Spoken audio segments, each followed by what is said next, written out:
With Miraidon almost being seemingly banned in Ubers, making it almost the 4th Pokemon ever banned into the tier of anything goes behind Mega Rayquaza, Zacian, and Calyrex Shadow Rider, I thought it would be a good chance now to take a look back onto this generation's legendary Pokemon and rank them based on how they fared throughout the competitive scene.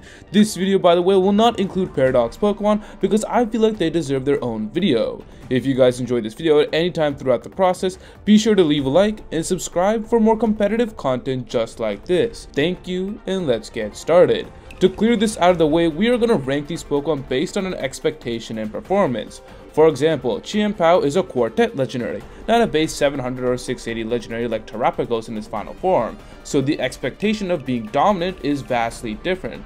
And performance is just generally how it performed in the higher tiers of competitive play.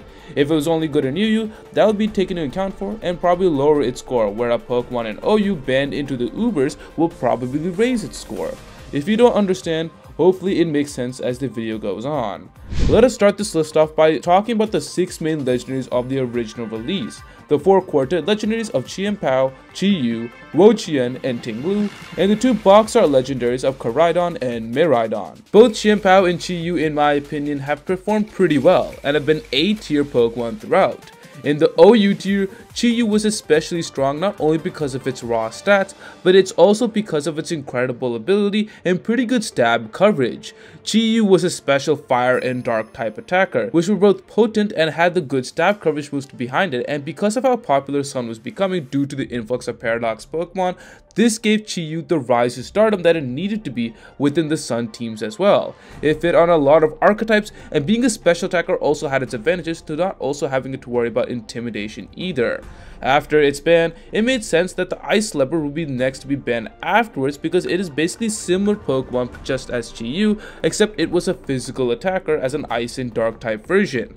Once again, its tenacious ability and raw offensive stats made it a centralizing demon on many teams. Chompy also has access to Priority Sucker Punch, which made its dark type stab alongside trying to revenge kill pretty difficult.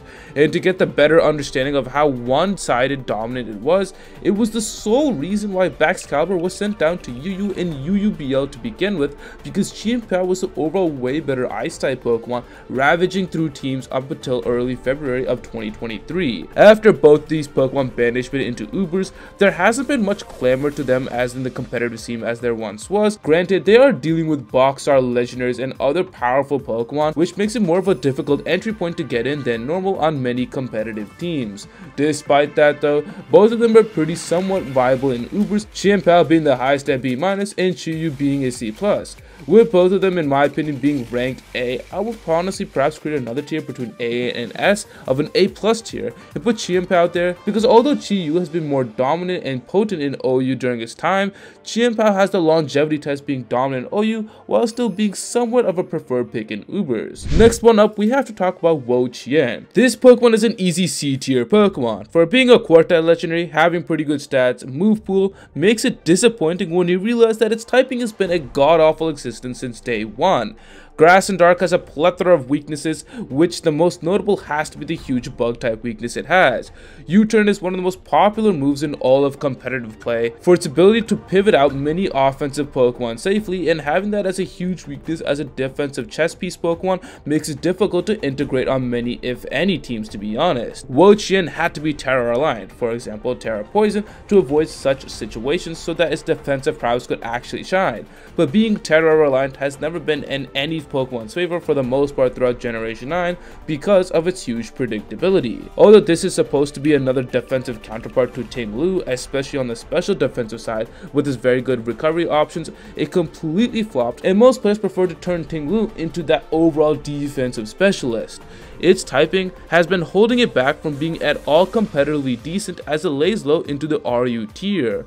For a Quartet Pokemon, in my opinion, being the best design out of them, it is pretty disappointing how it turned out. A C tier is what it deserves. Lastly, let us talk about Ting-Lu, probably the most consistent OU Pokemon out of the 4. Now, I put Chompy and Chi-Yu respectfully in A tier because of how dominant they were in OU, and their banishment into Ubers where they were both doing alright. I don't think it's fair to put Ting Lu in that department because although it is doing very well for itself right now and has been a steady OU staple, it was nowhere near a serious ban from OU tier. There were also early discussions beforehand of how its passivity is making it tough to justify it over other ground type Pokemon early on in Generation 9 metagame, although we know now there are more positives coming out of its passivity more than ever. Because of this, I think a B tier is satisfactory for Ting Lu. It has never had a surefire stranglehold on the OU tier, but its consistent play throughout the generation has made it a fine staple throughout. There have been many shaky moments where it seemed as if Ting Lu might not stay within the OU tier or at least not be as much of a popular pick, but as the metagame has evolved, so has Ting Lu, and its wide array of arsenal abilities to be a consistent ground type pick between popular other ground type threats such as Grey Tusk, Gliscor, and Landorus has placed it into the B tier respectfully. Next one up is obviously both of the box art legendaries of Koraidon and Miraidon. I don't think I really have to say much. Their usage stats and Ubers speak for themselves within the Ubers tier. We know that Pokemon have been making extravagant and more powerful legendaries within the past 2 generations, and look no further between Zacian, Calyrex Shadow, and these 2 box art legendaries. But Koraidon and Miraidon take the cake as the best box art legendary duo pairing we've ever seen throughout Pokemon's entire existence, especially since Miraidon currently is in discussion to be banned into Anything Goes as of writing this video, a tier with Calyrex Shadow and Mega Rayquaza of the past. And Koraidon as well could easily be in that discussion of being banned into Anything Goes as well. Both Miraidon and Koraidon are excellent hyper-offensive Pokemon within the tier. One loves to spam Electro Drift and Draco Meteor, and the other one likes to be an exponential Havoc with Swords Dance and then Scale Shot to ramp up its offensive activity. Koraidon on release as well single-handedly made Groudon not as relevant in the past because Koraidon is the way better Sun abuser, although Groudon was also relevant for other specific reasons as of Gliscor and Arceus Ground, etc. In any case, I don't think there's much to say of these 2 Pokemon. They speak for themselves, which is why I believe they stand alone in the S tier Pokemon within Generation 9. Now, the next couple of legendaries we have within the first DLC of Hidden Treasure of Area 0, and that is Ogerpon and the Lousy 3. Let us start off with the Lousy 3 first. Pheasantipity. I think this was easily worse than Wo-Chien, and it's an easy D tier Pokemon. My god. When we are talking about DLC Pokemon, I think many of us came with the expectation of Sword and Shield, where we might get some cool, new, ridiculous, overpowered legends to add to our teams before they probably get banned to Ubers. Pheasantipity probably highlights what happened to the Lousy 3 as its stat distribution abysmal, its move pool horrible, and the only thing it's got is a pretty good ability. Yeah, sure, it's got bulk, but its offenses are really not doing anything. It's like a worse Ting Lu, and I hate even putting Ting Lu in the same sentence as this bird. And I know Wo-Chien is a tier above, but you know, that's a DLC Pokemon we expect to scale the power creep like the last generation, at least to be somewhat decent. At least Wo-Chien has good recovery moves, etc. Its typing is the only thing holding it back. Pheasantipity on the other hand has a lot more work than just, typing or so. So it belongs in the D tier. We can also put Munkidori in this tier. Now listen, I know Munkidori had a tiny bit of offensive success because of its raw stats, but it being basically non-existent against Steel type Pokemon and Dark type Pokemon because one or both of its stab coverages can't touch them is alarming because those were the only moves it has, Psychic and Poison. And again, this is a DLC Pokemon and its major flaws was being an offensive Pokemon, especially the way its stats were distributed. Like, how do we create Chi-Pao and Chi-Yu and then the next offensive legendary Pokemon in the DLC, by the way, is Munkidori within the same generation? It just makes no sense. Now, this video seems as if I'm looking for a way to trash on these Pokemon, which to a degree is true, but the fact remains that Munkidori, for the expectation of a DLC Pokemon and the initial look on its stats, it's severely underperformed and is doing way worse than Pheasantipity. The only reason why I kept it in the D tier is because I remember for a short stint in the UU tier prior to the Indigo Disc, it was actually somewhat potent because of its gnarly stats, but other than that, it's been a train wreck of a Pokemon. Good stats that is wasted on a design of a Pokemon. Flat Stanley Monkey, D tier. Okidogi is the last one, and out of all the 3, it has done the best and maintained UU for a while up until February as recently. It is just a watered down Sneasel to simply put, which isn't the most horrible thing because even being mentioned in the same sentence as that beast is saying a lot. Okidogi was gifted with a decent stat distribution all around and has wide array of coverage moves. So much so that I feel like we could have spread the love between the other of the Lousy 3 trio. Regardless, its stats and coverage moves kept it afloat for a while within the UU tier. It did well as a strong, bulky attacker, setting up with bulk up before taking out your opponents, or could be a choice scarfer since it already has a monstrous 128 attack stat. The only real downside of this Pokemon was quite literally its typing. Sneasel makes it up because of his ridiculously fast, which helps it avoid mid-tier typing, and the same logic could also be applied to Pokemon like Meowscarada, who has the same weaknesses as Wo-Chien, but is stronger and faster, which makes up for those weaknesses. Okidogi isn't as fast as those two Pokemon, which makes his typing glaring on the surface. 4 times weak to Psychic, weak to Ground, especially, etc. There are a lot of weaknesses that it does have to overcome, and as natural bulk can only do so much. Even with that though, Okidogi was in the UU tier up until February of 2024, which is the longest stint out of any of the lousy 3, which makes sense for the reasons I listed above. Due to that, I don't think I can put this thing in the D tier, but it definitely belongs in the C tier with Wo-Chien. The last of the Teal Mask legends is Ogerpon. I am not going to discuss every single form in detail, I just made a video on that recently, so go check that out if you want for further and deeper discussions surrounding Ogerpon.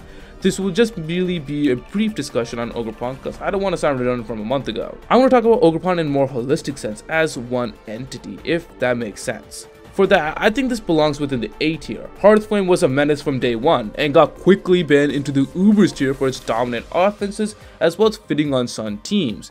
And with this terrestrializing gimmick it had, Terrafire boosting its physical attack while getting a greater stab with its Mold Breaker ability, and having Sun was so overwhelming that even Pokemon like Dondozo switching into Fire type moves when it was terrestrialized underneath Sun was abysmally hard. It eerily reminded players of Chi-Yu earlier in the metagame, and it got banned rightfully so, and in Ubers it's been off and on okay, but primarily non-existent.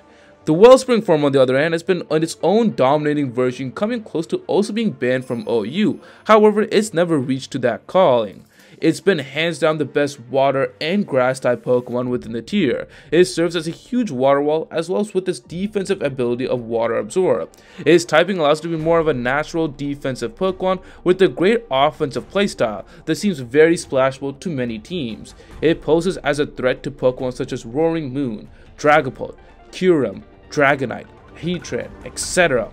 Even with the insane power creep from Indigo Disc, it hasn't stopped it from being a viable option in the OU tier, serving as one of the best water type in OU competitively while being able to wall off other valuable Pokemon such as Landers, Goldango, etc. Now, the other two forms have been alright to say the least. Cornerstone has had a small moment in OU, but it fell down to UU with the other form of the Teal Mask. Both forms have been decent with its own right, Teal Mask being a versatile between using its mask and electing to use other items such as Life Form to be a versatile UU Pokemon on your side. It was pretty fast, and its mono grass typing in a tier where Wellspring isn't the overall best grass type Pokemon has been really good for it. Cornerstone Ogerpon on the other hand has been actually really good in a UU, even better than the Teal Mask. This is obviously because of its second stab of Rock. With Rock being one of the best offensive types in the game, having 100% accurate IV Cudgel to help back that up now makes it very scary on that end. Because it has solid grass type moves, and now with the powerful rock type coverage, a solid ability, although nothing too special, it is a hard offensive stop. 1 ban in Ubers, 1 in OU, and 2 in UU. I think that warrants an overall A listing. Ogerpon is in the first top 3 tiers of singles, and that in and of itself is pretty impressive that all 3 forms are highly viably competitively. With the Indigo Disc release in December of 2023, we were given our last legendary of Generation 9 so far, and that is Terrapagos. Now, out of all legendary Pokemon we have been talking about, this by far is the trickiest to rank. See, on one hand, this Pokemon has a base 600, so you'd expect Terrapagos to be an all-around OU Pokemon, but when terrestrializing it, it becomes a base 700 Pokemon just like other box art legends. The general expectation of Terrapagos coming into this DLC that it would be the next big legendary, and the third legendary to Koraidon and Miraidon and finishing that trio up. And while that might be true depending on who you're talking to, I honestly believe this thing has underperformed. We all knew Terrapagos from the jump shouldn't have been an OU. I mean, first off, it's like the third legendary to this region, and it was honestly just there for the gimmicky last before it was sent off to the Ubers tier. So in my opinion, I was always had the expectation and opinion that Terrapagos should be a good Ubers Pokemon because it does symbolize that third big legendary spot for the Generation 9 in many people's eyes. In any case, this has been a B tier Pokemon to say the least. In OU, okay, yes, fine, sure, it was ridiculously powerful once it terrestrialized, because there was literally nothing it could stop it once it has its Stellar Terra and Terra Starstorm. In Ubers, while it did land in the top 10 usage once because it was new toy syndrome, it is ranked in viability as non-existent, in reference the same viability ranking as Annihilate, which has been there since early 2023. Don't get me wrong, Terrapagos has been an overwhelming force, with the other Pokemon that can't abuse Terra as well, hence in the OU tier. In Ubers, Koraidon, Miraidon, Arceus, Duskmane, etc. all benefit from terrestrialization. While normally a third legendary status Pokemon like Terrapagos shouldn't be bothered by it, its 700 base stat form is only accessible through terrestrialization, which inherently in a tier with a bunch of 680 base stat total Pokemon makes it extremely reliant on this gimmick in order to reach its full potential. On top of this, it is fully locked into normal typing in its Terra Stellar form, meaning its defensive typing in a generation where you can change it at will is locked into the most neutral type in the game. No resistances, yet has one weakness in fighting, makes it a hard justified to put all your chips into this Pokemon game after game after game. It is very Terra reliant and not even that fast within the tier. Koraidon or someone similar can do massive damage and chip before it can get started fully, while Terrapagos when it is slow can't change Terra type, and it is Terra reliant when your Terra something like Koraidon, who can switch its defensive typing, Terra if it wants to or not, and is much faster and has more offensive versatility for a team, which is why it belongs in the B tier. It's powerful when used right and under the right circumstances, but it can be too situational despite all of that in the Ubers tier. As basically regarded as the third main legendary, it definitely did underachieve in that aspect in my opinion. Being banned from OU was a given, but I think we all were expected to at least for it to be somewhat competitively viable in the Ubers tier, but it's just flat out disregarded due to its glaring problems. I know Tinglu at least is putting in the work and is in the same tier as it, but I cannot justify putting Terrapagos that low into the C tier, especially since it has things going for it and it's just unfortunate in the environment it's put in rather than its basic skill set. And there you have it. These are all the legendaries ranked from Generation 9 that we have, and I know I didn't mention Petrant, which is a mythical Pokemon, but as of this video, it's been only out for 2 months and I feel like we should wait for some time before I really ranked it, even though this is a legendary Pokemon. Anyways, let me know in the comments below what you guys think of these Generation 9 legendaries. Thank you to my members for their continued support. If you wish to support me even further, the links to my Patreon and YouTube membership are down below. Comment down below the palm tree emoji, join the Chompy Discord, and until next time, thanks for watching as always.